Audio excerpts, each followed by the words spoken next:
I believe there's three worlds, and I started out in a world of not enough. I had a single mom with 6 kids, packed my dinner in a paper bag. My mom was probably a lot like your parents, knowing where you're sitting right now. She believed doctor, lawyer, failure. The fetus wasn't fully developed till after graduate school. So very unifocused on what her responsibilities were. And I had 5 truly academic siblings, all went to the Ivy Leagues, graduated summa cum laude from Harvard, Penn, Columbia. But for me, I was always happy. So happiness wasn't really an issue. For me, I was living in a world of not enough though. There wasn't enough food, wasn't enough clothes, wasn't enough money. In fact, the only time as a child I ever felt unhappy was when I catch my mom crying because of money. And I'm 53 years old. I get choked up because I sit there thinking, man, she sacrificed so much. So my siblings and I could have what we had. And, I worked. I attached my happiness to money. I truly believed money buys happiness and love, because it's the only thing when I wasn't happy. If I could just have money, then I could have everything in the world. I could buy my mom a house and a car. And, that truly was a driving force until I graduated law school. And, ironically, I graduated law school. I get 2 job offers. One, to be an oil and gas litigator, make a lot of money. It was the highest paying job out of law school you could get, working for an oil company. And then this is 1992, so probably before any of you were born. I also got a job in the internet. And I went to my mom and I asked her what I should do. And without blinking, she's like, David, you need to be a lawyer. You went to school to be a lawyer. You passed the bar. This internet thing, you're going to lose everything. It's a fad. Don't do this internet thing. You be a real lawyer. And I wanted to buy my mom a house and a car. And in my mind, I thought for sure the internet wasn't a fad and that I would make more money in the internet. And sure enough, 9 months out of law school, I was a millionaire. And I bought my mom a house and a car, paid off my law loans. And to me, I was super happy.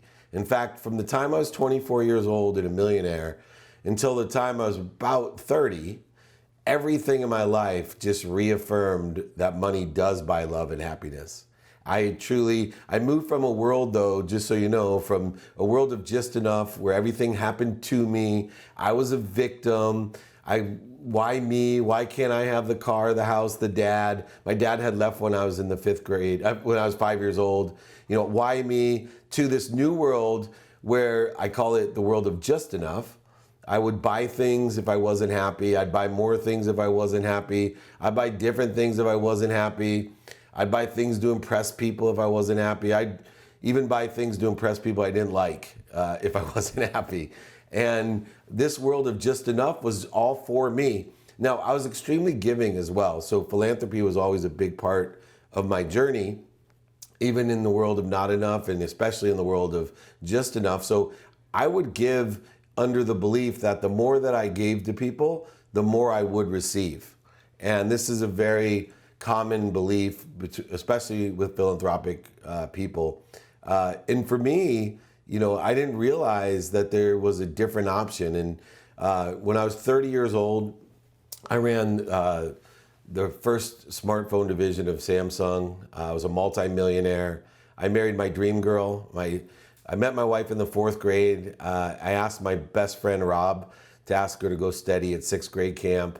And she said no, tell him to ask me himself. And then he screamed out in front of everyone, dude, she said no. So I threw an egg at her, and she hated me through elementary, junior high, high school, college, totally afraid of me. So for me to marry her by the time I was 30, it must have been the money in my mind. Money buys love and happiness. Everything. The first business I had sold for $3.4 billion in 1995, and that was a lot in 95. And then Silicon Valley, and then CEO of Samsung's phone division. You would think I'd be happier than ever. But at 30 years old, living in the world of just enough, I was probably the emptiest and loneliest I ever was, including giving. Giving was trading to me. I needed acknowledgement or recognition. I could never give without expecting something back. If you know anything about the law, it was quid pro quo. Even, buy my mom a house, I wanted to be the favorite child. Everything was a trade or negotiation. And then I ended up being the CEO of Leigh Steinberg Sports Entertainment, most notable sports agency in the world. And not only did I have all the money I wanted, now I had access to all of my heroes, all Super Bowl, Pro Bowl, Masters, Kentucky Derby, Breeders' Cup, anything and everything I wanted. And here I was, even more unhappy. And I started surrounding myself with the wrong people, the wrong ideas. What I realized at that time is, and my wife, truly, my dad, my wife, and my best friend Rob, the guy who asked my wife to go steady, helped me realize that I needed to take stock in who I was, because I had only had faith in one thing, and that was one currency, the currency of money. Money's an object of energy that you put into the flow to get what you want, but faith itself is a currency. And I had lost my faith in anything and lost who I was. And so 2 years before, I was running Leigh Steinberg, 2006. 2 years before I lost over $100 million and went bankrupt, I found myself. My wife threatened to leave me. I came home after lying to her. I went to the Grammy Awards with a rapper named Little John and came home completely intoxicated at 5:30 in the morning. And my wife literally, for the first time in my life, told me she wasn't happy. I had 3 daughters at the time, under 10, and huge home in Rancho Santa Fe, Ferrari, a Porsche. Anything I wanted, I had. And it hit me like a ton of bricks. Now, ironically, I didn't receive it very well until the next morning when I woke up thinking money buys love and happiness. So I was going to take her money and get divorced, find one of my law school buddies to represent me. And I literally, when I was 30, my dad gave me a jacket and it had no pockets. And it was the first gift he gave me in 20 years. And I literally ended the conversation when he gave it to me, because he told me it was to remind me money doesn't buy love or happiness. He gave me that jacket to tell me I was just like him. And I literally hung up the phone on him saying, I'm nothing like you. You're a liar, a cheater, manipulator, overseller, and back-end seller. Well, meanwhile, thank God for that jacket, because I hung it in my closet for 6 years and it was there to teach me the second lesson. When I looked over thinking I was gonna, prove what I knew, that I had a need to be right, offended, separate, inferior, superior, anxious, frustrated. I looked at that jacket. I hadn't seen that jacket in years. And it just reminded me I didn't hate my father. I didn't hate my wife. I hated myself. And so, like my wife told me, I took stock in who I was and what I wanted to become. And that journey 16 years ago has set me on a different trajectory. 2 years after that, I did lose everything, but I had already moved to a journey of living in a world of more than enough. A world where not only I live with the currency of money to make a lot of money, but to help a lot of people and have a lot of fun. I live with the currency of faith every day that I'm exactly where I'm supposed to be. I will do and continue to do everything I can to enjoy the consistent, everyday, persistent, without quit pursuit of my potential. But I have faith I'm going to end up somewhere better. And that faith to me is extremely important. And to me has allowed me to move from the world of not enough, where I was a victim, everything happened to me, the world did just enough, where everything was for me, buying things I don't need to impress people I didn't like, but now to this unbelievable world of abundance, of more than enough of everything for everyone that comes through me. So no longer do I give to receive. I actually am one of the few people, I'm not afraid to tell you I want to make a lot of money, to help a lot of people and have a lot of fun. Everything comes through me. And with appreciation and forgiveness and accountability and inspiration for others. I have complete faith that I am here to receive so I can give, not give to receive. And there's no negotiation or trade. I simply do everything I can to be as abundant as possible. I can't give what I don't have. And so I want a lot so I can give a lot to everyone else. Absolutely. And you said that you were doing a lot of things to just kind of be that favorite. One of my favorite quotes that you said is, you have to be more interested than interesting. And that really resonated with me. And it's very true. So you have to do everything because you want to, not because you want people to like you. So you kind of answered my question on how does happiness, faith, and career all intersect in your life. Your intro video talks a lot about happiness and that happiness is a good thing and it keeps people from doing bad things. Do you think happiness is the ultimate goal? So, it depends on how you define happiness. I think oneness to me, like understanding that you're connected to the greatest source of light, love, and lessons at all times.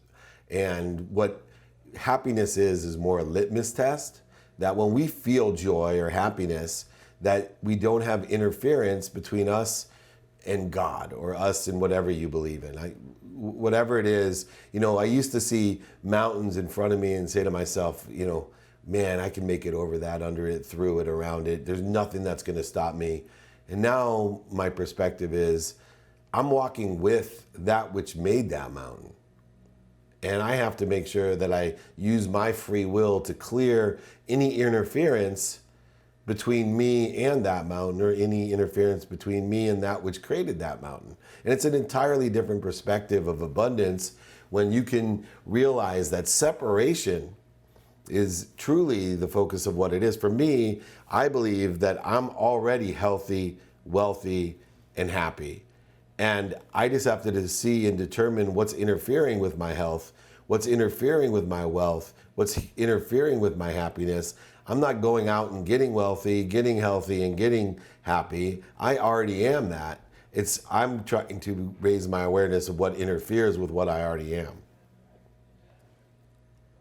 I hear you.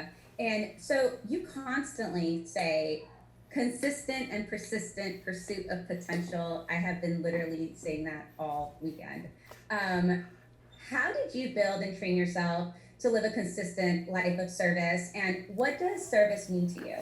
Sure. Well, number one, the key word to that phrase is enjoying the consistent, persistent pursuit of your potential, because I don't think you can love anything.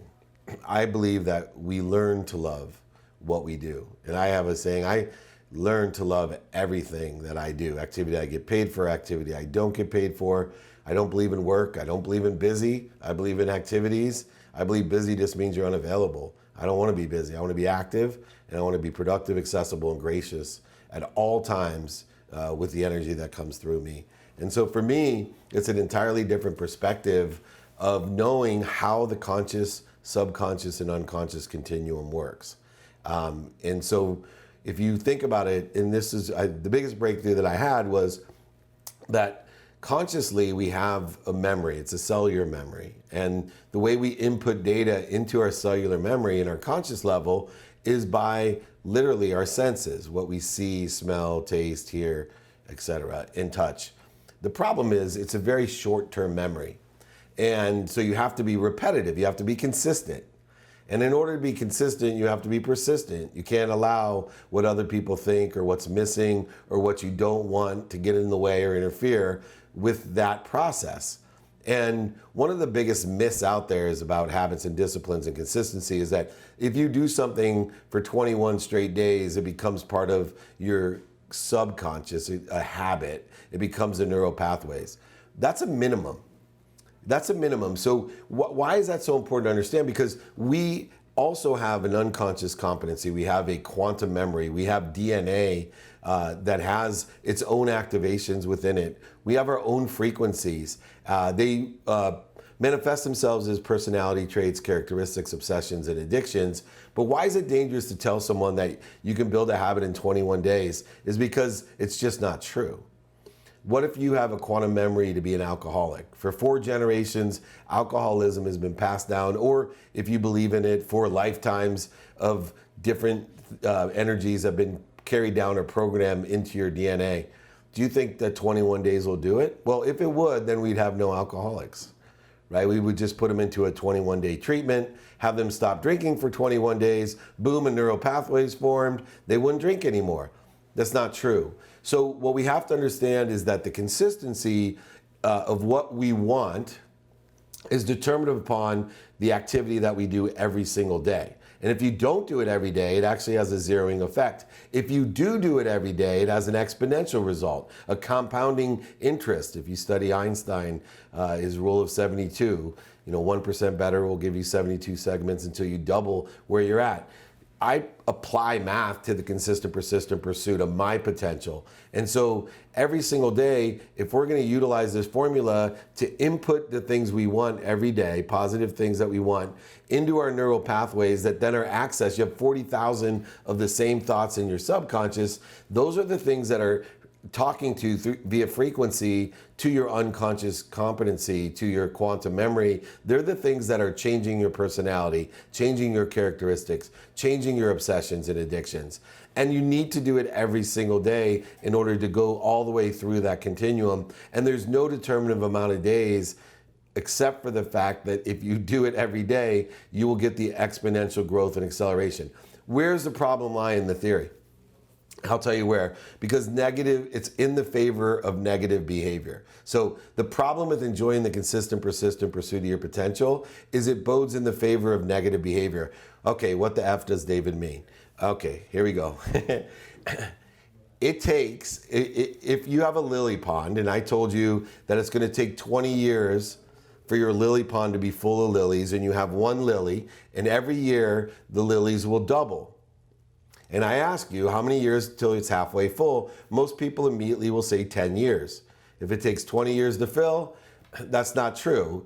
It takes 18 years before you're 25% full, 19 years, 50%, then doubles again in the 20th year. This is why negative behavior is in the favor of compound interest or acceleration in the context of what consistent, persistent pursuit of your potential does. Why? Because if you do something bad, let's say you start drinking and you're 100% to a negative effect in 20 years. It's going to take 18 years before you're even aware that drinking has done anything to you. And so obviously it's in the favor of negative behavior. But what happens if I told you to be positive and that you're going to, eat, you're vegan for the next 20 years and it's going to add an extra 20 years to your life? Well, the problem is it still takes 18 of the years until you become aware of all the positive effects that it has. So what happens is you don't see a result, you quit. You don't see a result of something negative, you continue the negative. So we have to be very conscious about 5 things. You have to know what you want. Every day you need to take inventory of what you want. Personally, experientially, giving and receiving wise. Every day take inventory and don't be afraid of changing your mind. I will tell you one thing about myself and you. You don't know what you don't know. And there's a lot more that you don't know than what you do know. You do have access to things that you don't know, but you don't know what you don't know. Remind yourself every day of rule number 6. Don't take yourself so seriously. You don't know what you don't know. Therefore, take inventory of what you want and remind yourself that being stuck and changing your mind are good things. I coach people around the world, some of the top 10 CEOs in the world, chairmen, executives of huge companies, and I always tell them, you don't know what you don't know. That's the rule number 1. Don't take yourself so seriously. Oh, I feel stuck. That's a good thing. Have you ever felt stuck in, your little siblings get stuck in their shoes? You're like, you come home from spring break, you're like, what do you mean? You just got those shoes before I left. How can you be stuck in them? Why? Because you're growing. This is a good thing. A very good thing to get stuck. It's a very good thing that you're moving in the right direction. It's so important to learn. And remember, if you take inventory of values, you'll know, number 1, you're happy where you're at. You're angling toward what you want. Pain will be the indicator that you have a lesson to learn, right? Pain's not a stop sign. It's just a turn signal. And if you have faith, it's turning you to something better, right? That mistake, that failure, that pain that you feel is just turning you to something better. It's, oh, that relationship didn't work out. That's a good thing. There's somebody better out. I didn't get that house. In my life, I've owned a lot of real estate, and I probably will tell you that in at least 4 different occasions, my wife, who I adore, I've been married to for 23 years, she has left in tears because we lost our dream house. And then lo and behold, there was a better dream house. And lo and behold, we made that one or lost that one. and yet there's another one. So I'm sure there's another dream boy or dream girl out there for you when those relationships go, and there's more dream jobs out there. They keep getting better and better if you believe and have faith that pain is an indicator, a turn signal, not a stop sign. And so by using this philosophy of enjoying the consistent, persistent pursuit of your potential, then you can take inventory of your what. The easiest way to get there is find your who. So remember, the easiest way to get to where you want is to ask the person who's already there for directions. The number one thing, I'm gonna steal a question I'm sure one of you is gonna have for me. Well, number one piece of advice that I would have if I was your age is ask for help. Whether I'm 18, 28, 38, or 48, ask for help. Do you know how many people out there want to help you? Find someone that sits in the situation that you want to be in and ask them for help. And if you don't know how to ask for help, write this down. Do you know anyone that can help me? That's the softest, easiest way of asking someone for help, because if they can help you, they'll be like, oh, I can help you. And if they can't help you, on average, everybody has like 1,000 people today that they know. When I was your age, people only knew like their card game, their golf game, their church group. There's hardly anybody people knew. So even if they were super nice, they hardly knew anybody that could help me. Now, my 10-year-old has 1,000 people. DM him, he'll help you. He knows a ton of people. But ask every day, in person, on the phone, via email, traditional media, social media. Ask for help. But you're not gonna know what to ask for unless you take inventory of those values. And then, after you know your what and your who, I always say, utilize the mathematical equation of luck. Start paying attention to and giving intention to the coincidences you want in your life. Stay away from the negative thoughts, people. Surround yourself with the right people, the right ideas. Study your calendar. I love, for me, it's changed my life. I study the activities I plan, the activities I don't have planned, and my sleep. The biggest paradigm shift in my life that changed it was I start every day at 9 p.m. So I don't believe in the man-made construct of time. So beginning of my day is 9 p.m. So my tomorrow starts today at 9 p.m. and I have an unwinding routine.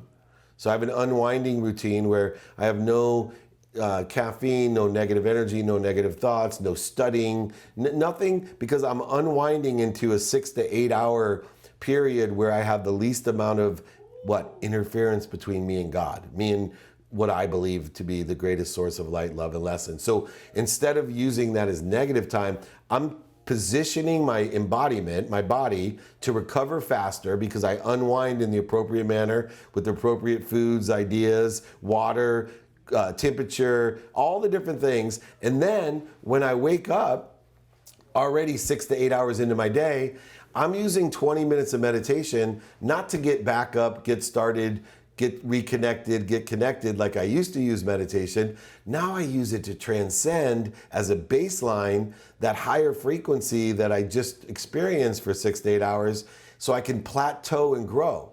See, most people live their life like Camus in The Stranger, right? The myth of Sisyphus. This is about 87% of the people on Earth. And when I give percentages, by the way, there's only one statistic I know to be true. 99% of all statistics are made up. So 87% of the people, they live the myth of Sisyphus. They push a boulder to the top of the hill all day long, and then when they wake up the next morning, it's right at the bottom of the hill. Not you. You're gonna plateau and grow. You're gonna take a baseline of your higher self, your highest self every day, and you're gonna exponentially compound who you are and what you wanna be every single day as you grow and accelerate towards everything that you want that will change and angle, but with the faith that you're gonna end up somewhere even better than that. You're not gonna focus on what other people think. You're gonna take other people's opinion, including your parents, like a handhold of sand. You're gonna appreciate people who care enough about you to give you their opinion, and then you're gonna let it fall through your hands unless it's aligned with what you want, and then you hold on to that. It's that simple. You don't have to resist what other people, I am so grateful for anyone that gives me their opinion. They care about me. I always tell my employees, if I'm on you, you micromanage me. That's because I care about you.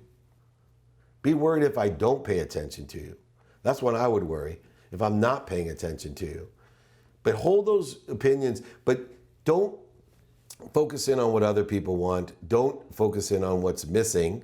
So many people do that all day long. They're always focused on what's missing. Then they're so surprised when what's missing comes up again and again in their life. Or even worse, how many people out there think about what they don't want, right? How about worrying? Anybody, I was probably the king of worrying, which is why I probably have this hairline I have today, right? Anybody worries? You know what worrying is? Worrying is wishing for what you don't want. It's that simple. Stop worrying. Stop wishing for what you don't want, because you're gonna get what you don't want. I can tell you, make a practice of thinking and focusing and paying attention and giving attention to what you do want. And watch how much faster and how much more accurately it comes to you. How many coincidences start occurring in your life when you can blend the currency of money with the currency of faith. The currency of your conscious, subconscious, and unconscious all working in harmony together, because they're already connected to the greatest source of light, love, and lessons. You just got to figure out what you're doing to interfere with it. I know that you said that it really does take, in one of your videos, you said it took you about 9 months, right, to really build a habit. I think you were saying like... Say thank you. Say thank you. I literally would stand on stage and I tell everyone, two easiest, best piece of advice I give people. Say thank you before you go to bed and when you wake up. It'll change your life in 30 straight days. If you can do it in 30 straight days without missing. It took me 9 months before I could do it myself. And then the second piece of advice, both I learned before I was 3, by the way. You know, my mom told me, say thank you. The other one is ask. You know, before I was 3, I remember aunts, uncle, you got to ask. Use your big boy words, ask. So everybody there, say thank you and ask, and you will get what you want. I love that. So a group member, you know, we're business students. One of our group members asked, how do you confidently ask someone to give time, money to a cause without feeling you're burdening them? And how do you effectively convince them to give? In your videos, you mentioned people are quick to give but not receive. And that's because people don't feel they are providing value for what they are asking for. So how do we know when we're creating value to confidently ask? Because my definition of hard work might be different than your definition, right? Yeah, I think where everybody falls down is they don't practice articulating the quantifiable value of what they're giving to exceed what they're asking for. And so this is true in giving itself, that I raise millions and millions of dollars because I'm capable of articulating the quantifiable value of what that gift means, what the reasons, impacts, and capabilities of that gift are that exceed exponentially what I'm asking for. And so the two things that you need on top of the ability to articulate the quantifiable values of reasons, impacts, and capabilities are, number one, the most overlooked thing in asking is, to me, credibility. See, what happens is people don't feel comfortable energetically. They don't feel comfortable, confident, clear, balanced, and focused on what they're asking for and why, and they're not able or capable of quantifiably articulating it, and so they oversell, back-end sell, lie, manipulate, or cheat. And what happens is the minute you start doing one of those things, you start exponentially accelerating in the wrong trajectory of discrediting yourself. And it happens all the time. You know, I have a couple pitch shows that do really well, and the number one thing I look at is, please just illuminate the truth. The minute you're discredited, now you go down the wormhole of skepticism, where things that you're saying that are true are looked upon as not true because you've already lost your credibility.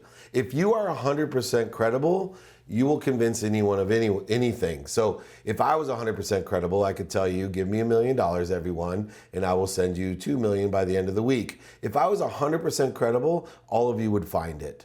But I'm not. I'm falling somewhere below that. But I pursue that potential. And so I'm very careful with a fine-tooth comb on how I articulate things. And the reason I'm so positive of this is that I was one of the best overseller, back-end sellers, liars, manipulators, and cheaters. It's quantum in my memory. I inherited it from my dad, my grandfather, and probably generations before that. And so I have to be very careful to make sure that I am as close to the truth as I can be. And I illuminate the weaknesses I have, the mistakes that I've made. I become invulnerable, you know, when you become vulnerable. And this is a lesson I learned late in life. And so I, number one, teach people, be as credible as you can. And then two, emotionally attach, which is especially key in philanthropy. People buy on emotion for logical reasons. They always buy on emotion for logical reasons. So how do I do that, Dave? You know what? You got to be more interested than interesting. And you simply ask people, what are you doing today? What do you like about it? What don't you like about it? Would it help you if? So if I'm selling coffee, I'm like, hey, you drink coffee? Where? What do you like about it? What kind of coffee? Would it help you if I had coffee that was hotter? Would it help you if I had coffee that was colder? Would it help you if I had coffee that tastes like caramel? Whatever it may be. This is how people get alignment. And they don't stick to understanding that when we are more interested than interesting by simply asking for others' experiences and then applying our capabilities to those experiences to create a delta of value, that this is where margins are made. This is where sales are made. This is where philanthropy is given within those margins of millionaires. And I know that you talked a lot about frequency and playing off of emotions in marketing. You were talking about, I know there's 3 things that you were saying about your marketing advice. It was find your frequency, amplify, and communicate effectively. Right? You're close. You're good. Like amazing. And by the way, the girl. Okay, we have to get Christina a life because she's spending way too much time on these Dave Meltzer videos. Come on, someone take her out for some fun. Come on, somebody. No this is not good. There's no time. But anyways, guys, I want to open the group up for chats for any Q&As. If there's any questions, Patrick. No. Yeah, looks like we had some questions here. Cool. And so, all right, just reading this now, my apologies. All right, did you get the idea to start your day the evening before at 9 p.m. from the biblical concept of the day given in Genesis? Yeah. Wow, that's a great question. I didn't specifically get it from Genesis. I absolutely got it from the idea of night to light and understanding how, for me, what I was connected to, right? In darkness, in peace, right? For me, it was I was doing things backwards. It felt, and I think we would think that the world was created backwards if it was created with light and then became dark. So for me, it was just, why am I looking at time in the way that I am? That the day starts at a certain time because man-made construct of time. I was waking up in darkness anyway, because I woke up at 4 a.m.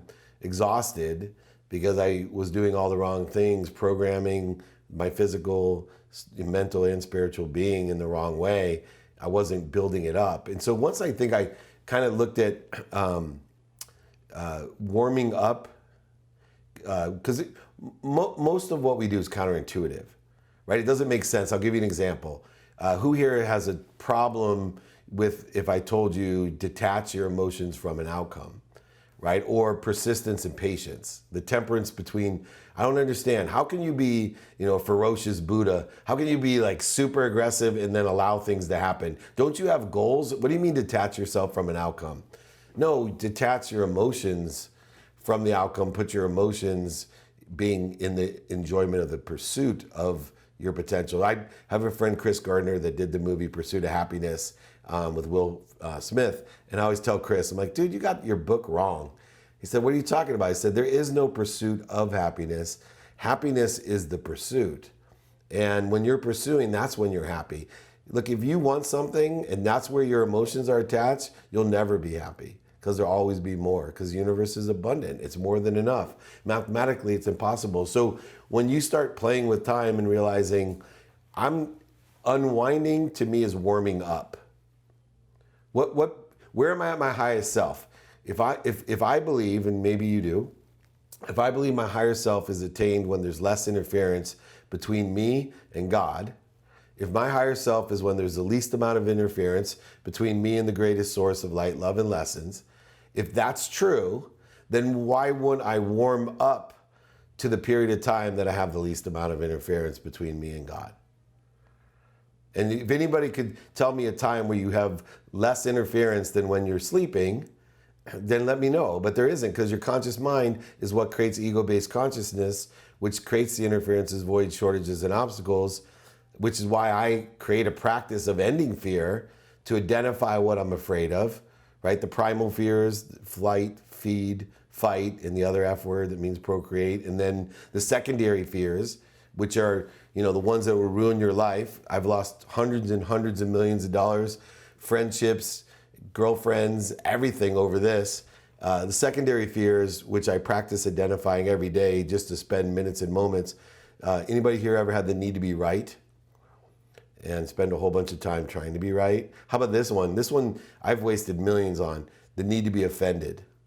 The need to be offended. I have a need to be offended, man. If you have a need to be offended, walk outside. Boom. I wish I could feed the world with its need for hunger as fast as I can feed my need to be offended. Some people just somehow use my experience in life to offend themselves. Right? I could be walking down the street and somehow what I'm wearing, what I'm doing, etc. My experience in life somehow offends you. I don't get it.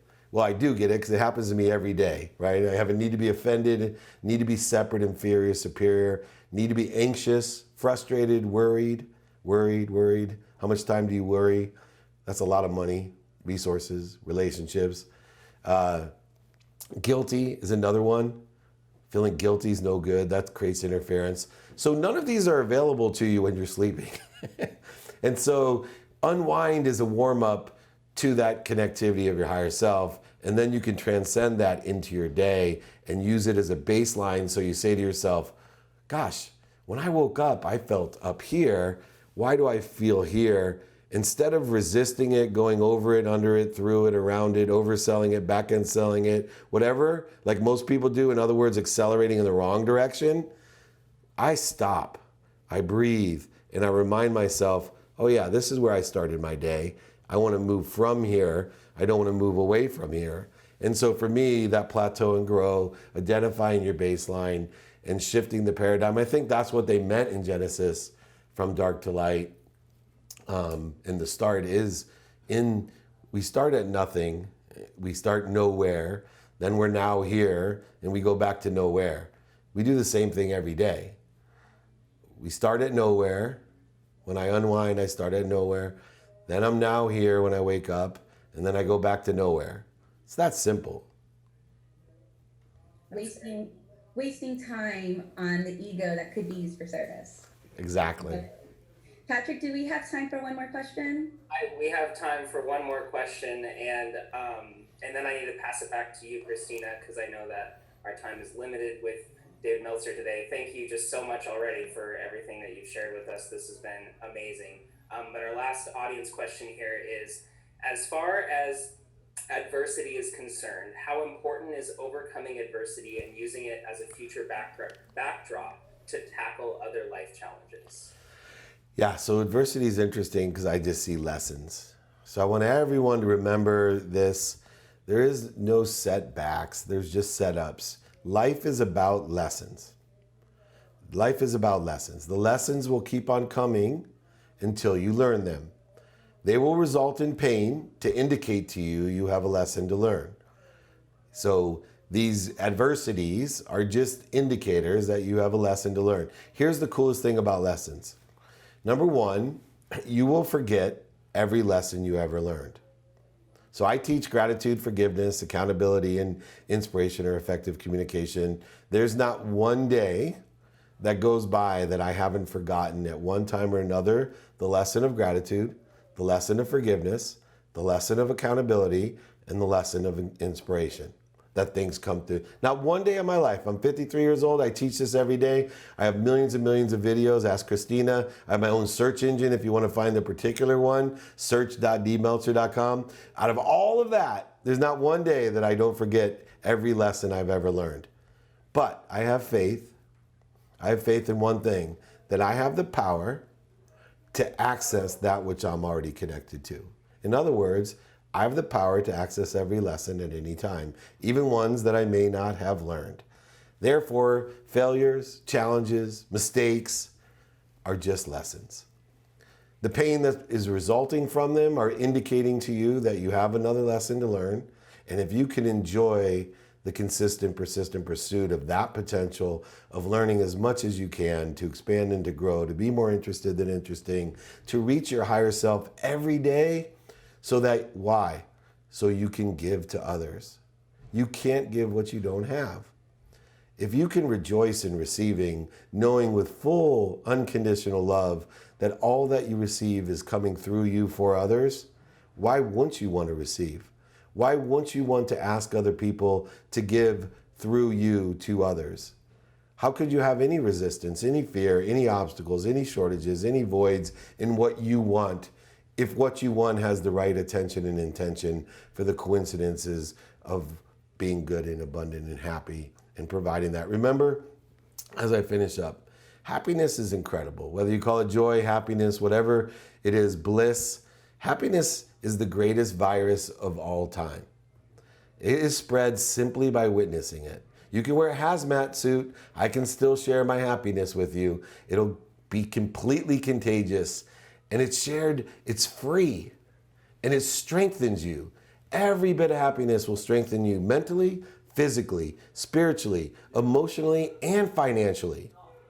All of those are true. It'll actually strengthen your immune system. Happiness will it'll protect you. So when I'm on a mission for all of you to be happy, to empower others to be happy. That's it. Thank you, David. And you did say in one of your videos, line, 3 mentors, guys, 3 mentors to help you learn the things that you don't know, right? So 3 people to go to ask Minimum. for help. And what? Minimum of 3 people. Minimum of 3. And actually, before we close out, I just want to thank really quickly Marshawn. He is the reason why you're here. You are his mentor. Marshawn, do you want to just say a minute real quick on just why you brought David here? Yeah, you actually met. David's a mentor that I've never met. So like he says, you can get access to a lot of people nowadays. I got some actual real mentors I see, some I listen to like him, and some that, kind of, so both of those worlds. So Dave is somebody I've been listening to since I started college 5 years ago. And everything he says, it has a real backing to it. I'm one of those guys that I check people out and make sure it's a real deal. So it's a good dude and a lot of knowledge. I thank him for coming and spending some time with us. Yeah, definitely, David. Thank you, Marshawn, for bringing him. He played college football, so it was just natural for him to find you and bring you onto the team. So, guys, I wish I could freeze the clock and continue this conversation, but unfortunately, that's all the time we have today. I, again, want to thank David for all the rich information shared. I hope there were some key takeaways that you could use in your professional and your personal life. One last call out for me, 2-minute drill on Amazon Prime. If you guys haven't watched it, he literally tells you how to perfect your pitch. And what we're learning in business school is you pitch everything. So I would recommend watching that. And dmeltzer.com has a lot of resources to empower you as well. So it's season. Oh, go ahead. I was going to say make a lot of money, help a lot of people, and have a lot of fun. But what were you going to say? I was going to say season 2 is going to be even better. So check out Elevator Pitch, 2-minute drill. We're moving it to an hour. And if any of you want to try out, there's $50,000 of cash and prizes every episode, and we'll be doing season 3 as well. So the pilot season was fun, but season 2 is the real deal. So I can't wait for in June for that to launch. We're filming it this week, so this is my last speech before I get to go on set. So thank you. Yes. All right, guys. Thank you guys so much for joining us again, David. Thank you so much. Make a lot of money, help a lot of people, have a lot of fun. Have a great day, guys. Thank you. Be kind to your future self. Do good deeds. Call me if you need me. Thanks, Marshawn.